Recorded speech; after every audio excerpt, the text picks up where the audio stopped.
আমি আব্বাস সিদ্দিকী ফুরফুরা আহলে সুন্নাত ওয়াল জামাত তৈরি করেছি, কিন্তু এই আহলে সুন্নাত ওয়াল জামাতের বিরুদ্ধে একদল মুনাফিক মুসলমানরা আছে না নাই? কথা বলেন কেন? এরা জানে এরা নবীর দ্বীনের পক্ষে কথা বলবে, অতএব আহলে সুন্নাত ওয়াল জামাতকে একতা হতে দেওয়া যাবে না। ওরা একতা হতে দেবে কাকে? যাদের নেতা বলবে 15ই আগস্ট নাকি স্বাধীনতার দিন ছিল না, তাদেরকে বলবে হু করে বড় হয়। শুনছেন না শোনেন? শিক্ষক না থাকার জন্য মাদ্রাসাগুলো ধ্বংস হয়ে যাচ্ছে। আলেম উলামাদের মুখে কোনো কথা নেই। মাদ্রাসাগুলোই নাকি জঙ্গি রয়েছে বলছে, উলামাদের মুখে কোনো কথা নেই। মুর্শিদাবাদে বাড়ি বাড়ি নাকি জঙ্গি পাওয়া যাচ্ছে, উলামাদের মনে কোনো কথা নেই। রাস্তায় নেবে আন্দোলন নেই। কিছু বুঝতে পারছেন না? পারেন না? তাহলে এরা কতটা খেয়েছে বুঝতে পারছেন? যার গ্রামে দিনের পাহারাদার হও, দিনের পাহারাদার হও। বেঈমান অত্যাচারীদের জন্য তুমি লাঠি বার করছো, বোম বন্দুক বার করছো, মারপিট করছো, খুন করছো। তোমার নবীর দ্বীনের জন্য তুমি ছেলের হাতে বয়স যখন হবে ভাত পাবে, আর না হয় একটু বয়স হয়ে গেলে ছেলে ঘর থেকে বার করে দেবে। এবারে দুনিয়ার কথা যদি বলেন, দুনিয়াতেও অনেক কিছু পাবেন, কিছুই দিন নাও পান। এতটুকু বলে যাচ্ছি, আপনার ছেলে আপনাকে পার মাসে 2-3 হাজার 5,000 কোটি টাকা হাত খরচ দেবে, আপনার ছেলে দেবে। এটা লড়ছে কেন? যাবার সময় আবার এরকম হয়ে গেল কেন? তো যাক, আমি ওদিকে আর যাচ্ছি না। তো বোরাক মাথা লড়া দিচ্ছে। আমার রসুল পাক সাল্লাল্লাহু আলাইহি ওয়াসাল্লামের সামনে জিবরাইল বলছে, জিবরাইল তুমি জানো বোরাককে জানো কে উঠবে? বোরাক বলছে আমি জানি, আল্লাহ যখন সৃষ্টি করেছে তখন বলেছিল আমাদের পিঠে চেপে আল্লাহর বন্ধু দিদারে আসবে। তাহলে নেবে না বলছো কেন? বোরাক বলছে খুশিতে যখন থাকে তখনই তো আদায় করতে হয়, ঠিক তো নাকি? তাহলে আমার নবী আল্লাহ দিদারে যাচ্ছে, এর চেয়ে বড় খুশি আর কিছু হতে পারে ভাই? জোরে বলুন। তো এই সময় আমিও তো কিছু আদায় করতে চাইছি, জোরে বলুন সুবহানাল্লাহ। হযরত জিবরাইল বললেন কি আদায় করতে চাইছো? আল্লাহ নবীর সঙ্গে কথা বলতে লাগলেন, বোরাক ইয়া রাসূলুল্লাহ হাবিবাল্লাহ বেয়াদবি মাফ করে দেবেন। জান্নাতে অনেক বোরাক রয়েছে, জান্নাতীরা চেপে চেপে বেড়াবে, আপনি আমার পিঠে চেপে আল্লাহ দিদারে যাচ্ছেন। ওই দিন যদি আমাকে ছেড়ে অন্য কারো পিঠে চাপেন, আমি বুরাক আমার বড় দুঃখ কষ্ট লাগবে। ইয়া রাসূলুল্লাহ হাবিবাল্লাহ আমি সহ্য করতে পারবো না। এই ভালোবাসার আরজু আপনার কদমে হুজুর, আপনি দয়া করে ইহসান করেন, দয়া করেন, আপনি আমাকে একটু জানিয়ে দেন, আপনি আমার পিঠ ছাড়া অন্য কারো পিঠে জান্নাতে চাপবেন না। আল্লাহ নবী খুশি হয়ে যে বোরাকের মাথায় হাত বুলিয়ে বলল, এ বোরাক যাও, আমি রাসূলুল্লাহ তোমার পিঠেই চেপে ঘুরব।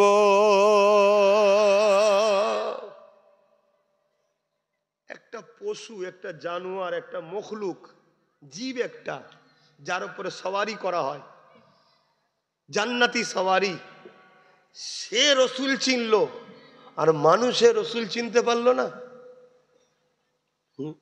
মানুষের রসুল চিনতে পারলো না। আজকে মাদ্রাসার শিক্ষক না থাকার জন্য মাদ্রাসাগুলো ধ্বংস হয়ে যাচ্ছে। আলেম উলামাদের মুখে কোনো কথা নেই।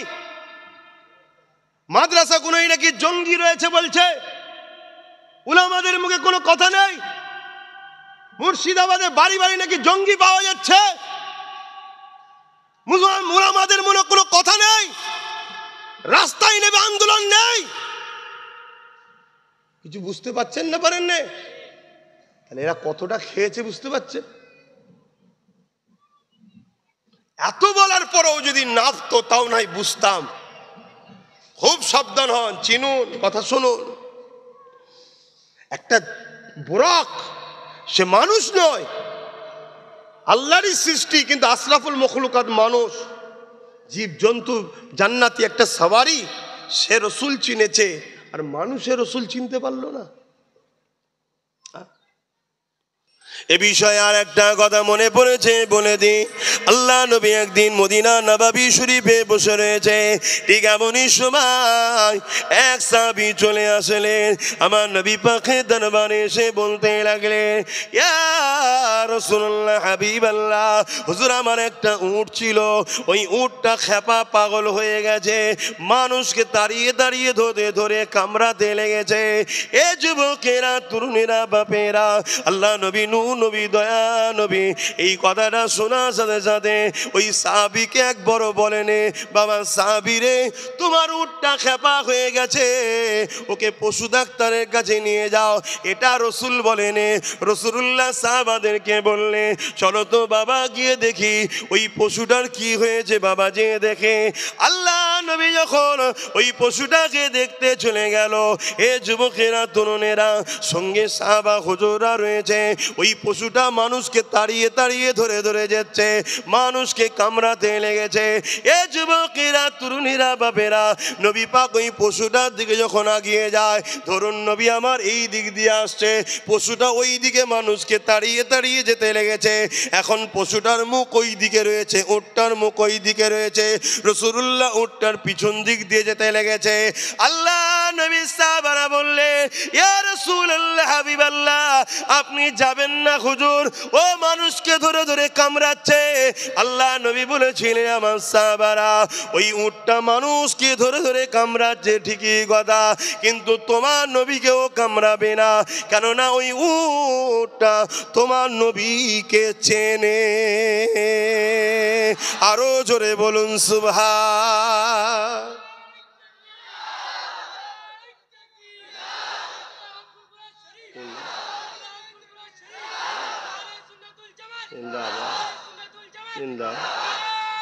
আল্লাহ। তাহলে একটা অবেলা পশু উট, সে রসুলকে চেনে, নবীকে কামড়াবে না। মাছি নবীকে চেনে যে আমি নোংরাই বসি, হুজুরের গায়ে বসবো না। আকাশের মেঘলা রসুলকে চেনে, ছায়া করে। জঙ্গলের সাপ রসুলকে চেনে, গরম হচ্ছে ডালি তুলে ফনা তুলে হাওয়া করছে। ইতিহাস পড়েছেন না পড়েন? আর মুফতি মৌলানা হয়ে রসুল চেনে না, বলছে মরে গেছে, সাফাত করতে পারবে না, আলিফ বেতে সে জানে না। আমাদের মতো মানুষ ইলমে গায়েব নাই, অন্তরের খবর জানে না। এসব কি কথা? এই শুনছেন না শোনেননি? এসব কথা যারা পাবে তাদের সঙ্গে থাকবেন? আমার দাদা পীরের বাচ্চারা বলেন থাকবেন? থাকলে ইমান যাবে না থাকবে? আর এই 2 নম্বর গুণকে পিছনেই তো অর্থ দেওয়া হয়, এদেরকে প্রশাসনিক হেল্প দেওয়া হয়, যাতে করে সমাজে আরো বেশি করে প্রচার করতে পারে। শুনছেন না শোনেননি? আর আমরা যখন এসবের বিরুদ্ধে বলি, আমাদেরকে কোনো রকম ফেসিলিটি দেওয়া হয় না।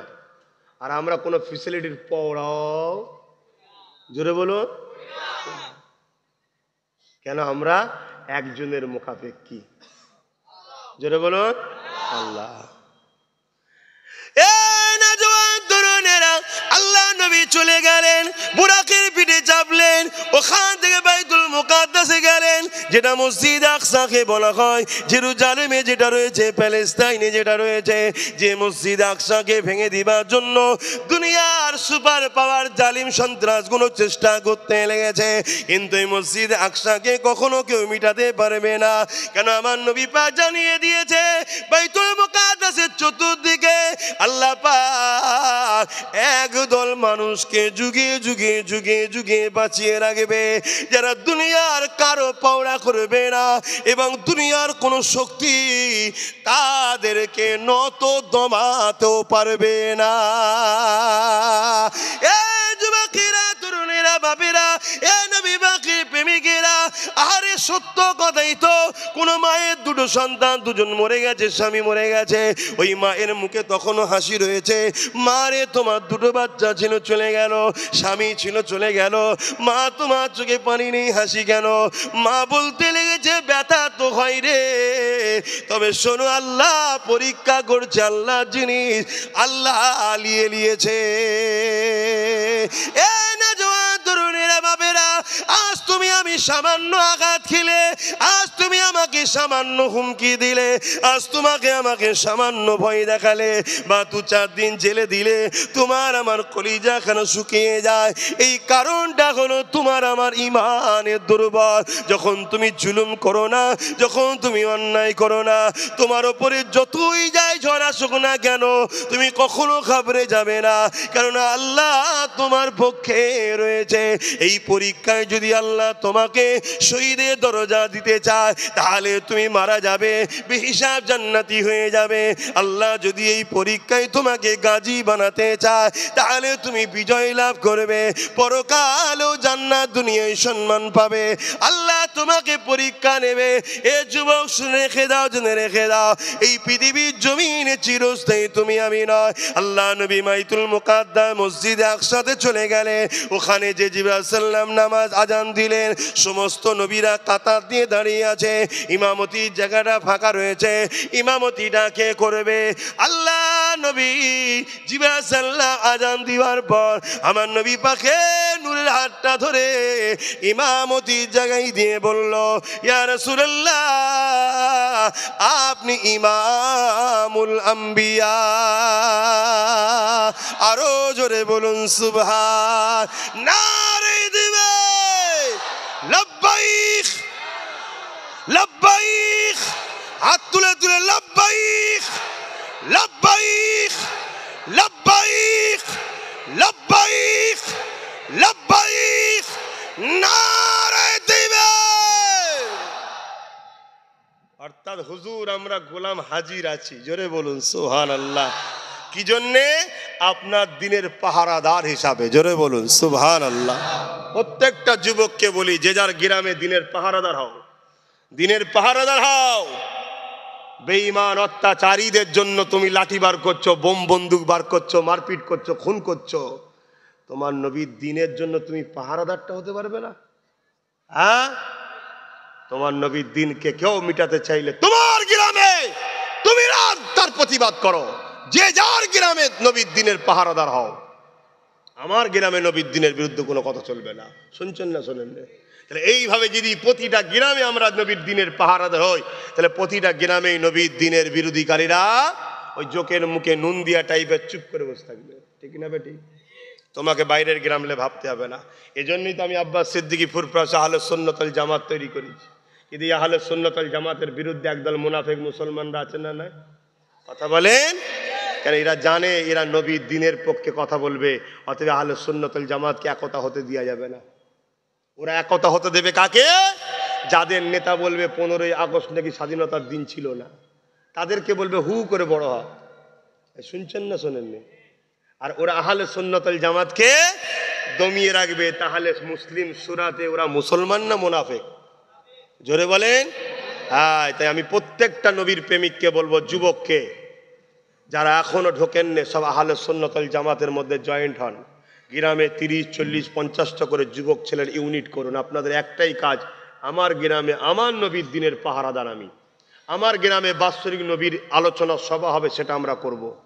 আমার গ্রামে নবীর দিনের বিরুদ্ধে কেউ বললে তার বিরুদ্ধে আমরা সংগ্রাম করব। আমার দেশ আমাদের পক্ষে থাকবে, সংবিধান আমাদের পক্ষে থাকবে। কথা শুনছেন? এই ইউনিটির দরকার আছে না নাই? আওয়াজ দেবন দরকার আছে না নাই? আসুন সকলে একটু হুজুরকে সালাত ও সালাম দি। ইয়া নবী সালাম